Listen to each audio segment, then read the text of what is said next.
जय हिंद दोस्तों, मैं कृष्णा फिर से अपने चैनल के माध्यम से आपका स्वागत करता हूं। चलिए आज हम आपको भारतीय संवैधानिक इतिहास से प्रश्न बताएंगे जो भारतीय राजस्व व्यवस्था से संबंधित प्रश्न होगा, जो काफ़ी इम्पोर्टेंट होता है। किसी भी एग्ज़ाम में यहाँ से प्रश्न पूछे जाते हैं। और हम आपको बता दें, यहाँ से एक्ट से संबंधित हम आपको पूरे 0 लेवल से पढ़ाएंगे, जो आपके बाद में आगे चलकर अभ्यास प्रश्न जो हम कराएंगे वो हमें काफ़ी आंसर देने में आपके हेल्प होंगे। चलिए देखिए, शुरू से हम आपको बता, ईस्ट इंडिया कंपनी जो होती है, ईस्ट इंडिया कंपनी की महारानी एलिजाबेथ जो होती हैं, इस कंपनी द्वारा, समझिएगा, इस कंपनी द्वारा एक अधिनियम पास किया जाता है। एक अधिनियम आता है जिसका नाम होता है चार्टर अधिनियम। चार्टर अधिनियम होता है। इस अधिनियम के तहत 31 दिसंबर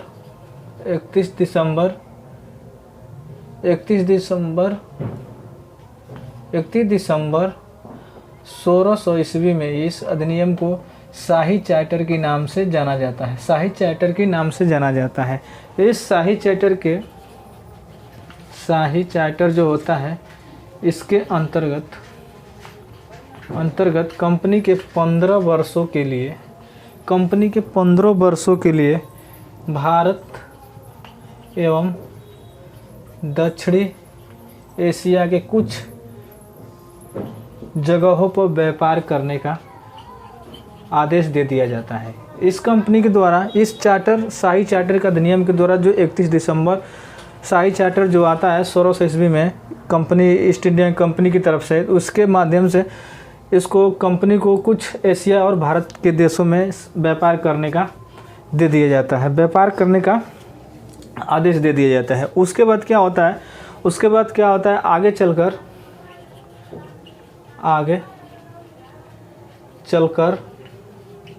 आगे चलकर 1609 ईस्वी में ब्रिटिश सम्राट जो होता है जेम्स प्रथम जो होता है, वो एक आदेश पत्र के साथ आता है। और आते ही ईस्ट इंडिया कंपनी के जितने भी व्यापारिक रूप से कार्य थे, उनको निश्चित काल के लिए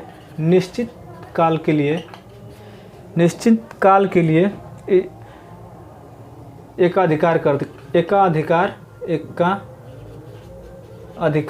कर देता है। उसके बाद क्या होता है, उसके बाद आता है 1773 का, जो आप लोग सभी लोग जानते हैं, रेगुलेटिंग एक्ट आता है। रेगुलेटिंग एक्ट 1773 में एक एक्ट आता है जिसका नाम होता है रेगुलेटिंग एक्ट। इसके माध्यम से यह भारत में ईस्ट इंडिया कंपनी जो होती है, ईस्ट इंडियन कंपनी के कार्य तथा, आप लोग सुनते रहिएगा, कार्य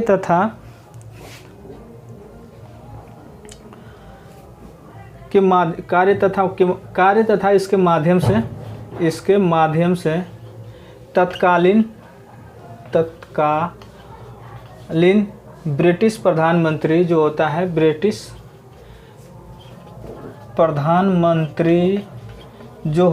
जिसका नाम होता है ब्रिटिश प्रधानमंत्री होता है, जिसका नाम होता है, आप बता दें, उसका नाम लॉर्ड नॉर्थ होता है। लॉर्ड नॉर्थ जो होता है वो ब्रिटिश प्रधानमंत्री होता है। एक कमेटी होती है, गुप्त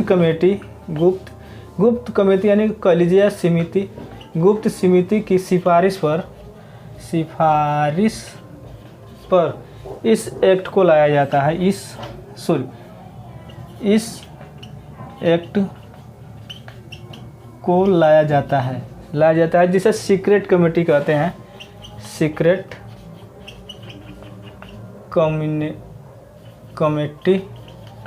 कमेटी कहते हैं। रेगुलेटिंग एक्ट का काम था, इस एक्ट का काम था, यानी इस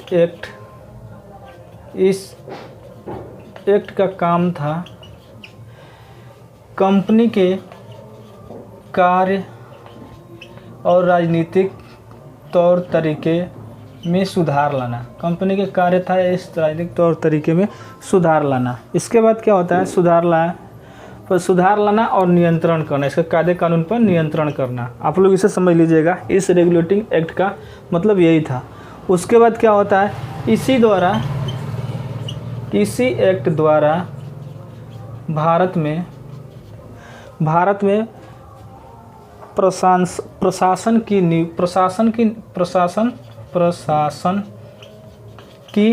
नींव रखी गई।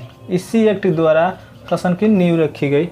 देख लीजिए, मैं आपको बता दूं, ईस्ट इंडिया कंपनी जो की महारानी एलिजाबेथ होती है, इसी के माध्यम से एक एक्ट आता है जिसका नाम होता है शाही चार्टर यानी अधिनियम आता है, जिसका 31 दिसंबर 1600 ईस्वी में इसको लाया जाता है। इस शाही चार्टर जो होता है, इसके आने का मतलब ये था कि भारत में 15 वर्ष के दक्षिण एशिया में कुछ जगहों पर कंपनी का व्यापार करने का आदेश दे दिया जाता है। उसके बाद 1609 में एक ब्रिटिश शासक जो होता है, उसका नाम होता है जेम्स प्रथम, जो आदेश पत्र लेकर आता है और निश्चित काल के लिए सभी कंपनी के व्यापार को जितने व्यापारिक कार्य थे उनको एकाधिकार कर देता है। उसके बाद एक एक्ट आता है जिसका नाम होता है 1773 में रेगुलेटिंग एक्ट आता है। यह एक्ट का कारण, इस एक्ट का काम था कि कंपनी के जितने कार्य और तत्कालीन नियंत्रण थे उसमें सुधार लाना। इस एक्ट को लाया था ब्रिटिश प्रधानमंत्री लॉर्ड नॉर्थ ने, जो गुप्त समिति की सिफारिश पर इस एक्ट को लाया गया था। और इसी एक्ट के समय भारत में प्रशासनिक नींव भी रखी गई थी। चलिए, इसी एक्ट के समय भारत में प्रशासनिक नींव भी रखी गई थी। आप इसे देख लीजिए, हम इसको मिटा रहे हैं, उसके बाद कुछ और क्वेश्चन है।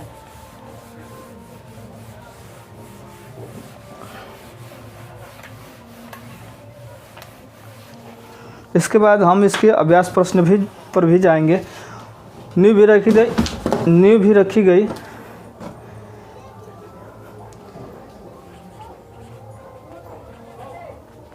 इस अधिनियम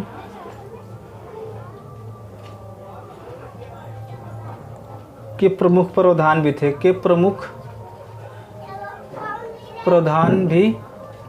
इस अधिनियम के प्रमुख प्रावधान भी थे। देखिए, इसी अधिनियम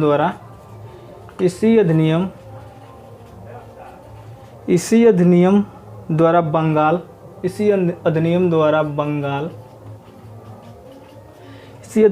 बंगाल गवर्नर का पद नाम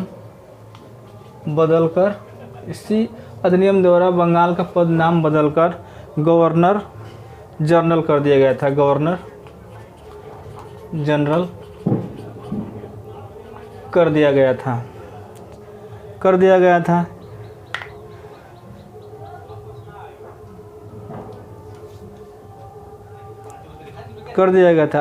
और देखिए, इसी एक्ट के समय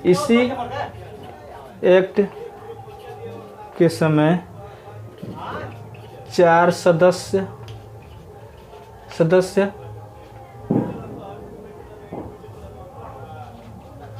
परिषद का गठन किया गया। इसी के समय 4 सदस्य का भी गठन किया गया, इसी एक्ट के समय। इसी के बाद और देखिए, इसी एक्ट में अधिकारी द्वारा बंगाल गवर्नर जनरल मुंबई मद्रास के अधीन हो गए। इसी एक्ट में आधिकारिक रूप से बंगाल, बम्बई,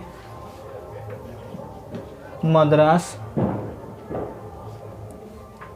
के अधीन हो गए। इस एक्ट के अधीन हो गए। जो प्रेसिडेंटियाँ हुआ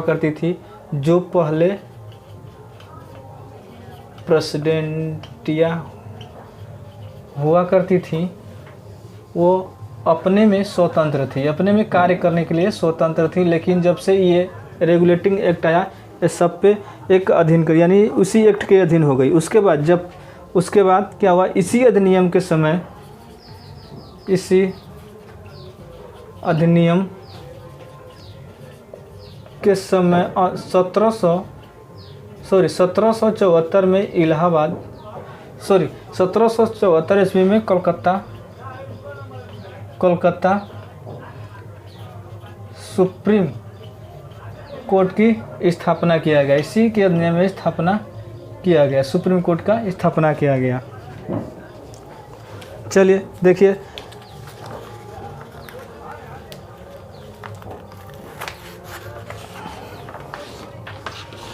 सुप्रीम कोर्ट का स्थापना किया गया। देख लीजिए, इसी अधिनियम के द्वारा रेगुलेटिंग एक्ट होता है, इसी के लिए सारे अधिनियम और सारे नियम लगाए गए थे, जो आप उसको देख सकते हैं। इसके बाद देखिए, इस स्थापना किया गया, इसके अंत में बंगाल और बिहार को इसी कोर्ट में शामिल कर ले। इसके बाद जिसके अंत में देख लीजिए, अब लिख दे, जिसके अंत में लिखते रहिएगा, आप कॉपी पेन ले लीजिएगा। कॉपी पे लिखने से काफ़ी समझ में आता है। Bengal, Bihar,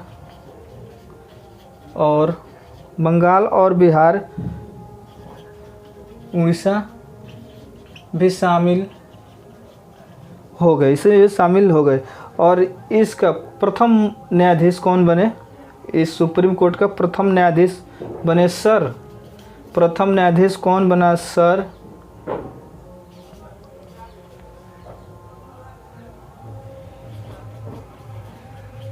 एलिजाहु Impey. Sir एलिजाहु Impey द्वारा, इम्पे को मुख्य सुप्रीम कोर्ट का मुख्य न्यायाधीश बनाया गया, सुप्रीम कोर्ट का मुख्य न्यायाधीश बनाया गया। उसके बाद क्या होता है, इसी अधिनियम द्वारा, रेगुलेटिंग एक्ट द्वारा, इसी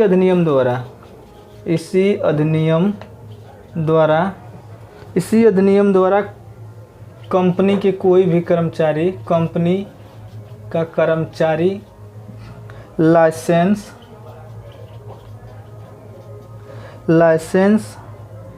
लेना भी अनिवार्य हो गया, इसी एक्ट के तहत। इसी एक्ट में देख लीजिए, इसी एक्ट में रिश्वत या उपहार लेने पर सख्त प्रतिबंध लगा दिया गया। इसी एक्ट में रिश्वत और उपहार लेने पर सख्त प्रतिबंध लगा दिया गया। और उसके बाद इसी एक्ट के कारण देख लीजिए, लाइसेंस और उपहार लगा देगा। इसी एक्ट के सभी कंपनियों के कानून सरकार के नियंत्रण में। इसी एक्ट के दौरान सभी प्रकार के कानून कंपनियों के नियंत्रण में कर लिया गया। इसी के एक्ट के द्वारा सभी को सरकार के जितने भी कंपनी के कार्यकाज के नियंत्रण थे, वो इस एक्ट के कारण कंपनी के नियंत्रण में कर लिया गया। उसके बाद देखिए, नियंत्रण में कर लिया गया।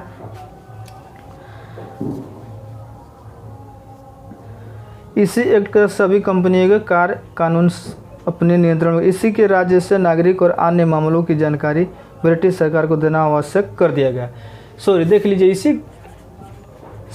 एक्ट में चालू। इसी एक्ट के समय कंपनी के जितने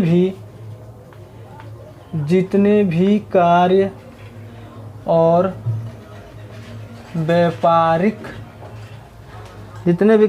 व्यापारिक संबंध थे और न्याय सैन्य नागरिक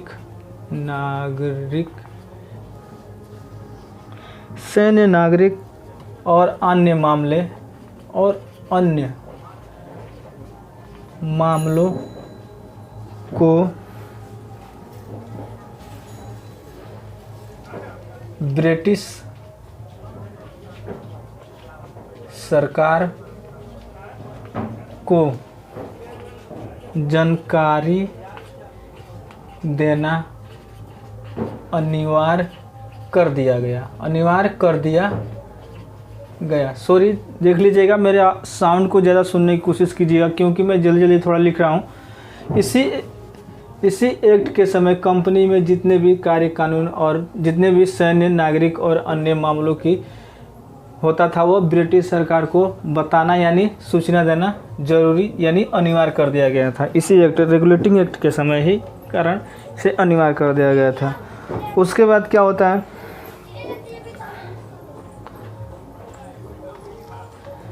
1773 का जो एक्ट होता है, 1773 का जो एक्ट होता है जब पारित होता है, एक्ट होता है यानी जब पारित होता है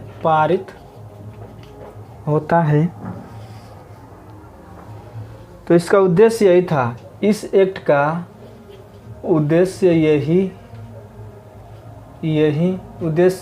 था कि ब्रिटिश शासन को बेहतर बनाना। इस एक्ट का उद्देश्य यही था कि ब्रिटिश सरकार को बेहतर बनाना। रेगुलेटिंग एक्ट का उद्देश्य यही था कि ब्रिटिश सरकार को बेहतर बनाना। उसके बाद क्या होता है, बेहतर बनाना था, लेकिन बंगाल गवर्नर जनरल परिषद और कलकत्ता के सुप्रीम कोर्ट की शक्ति का नियमांकन नहीं किया गया। लेकिन इस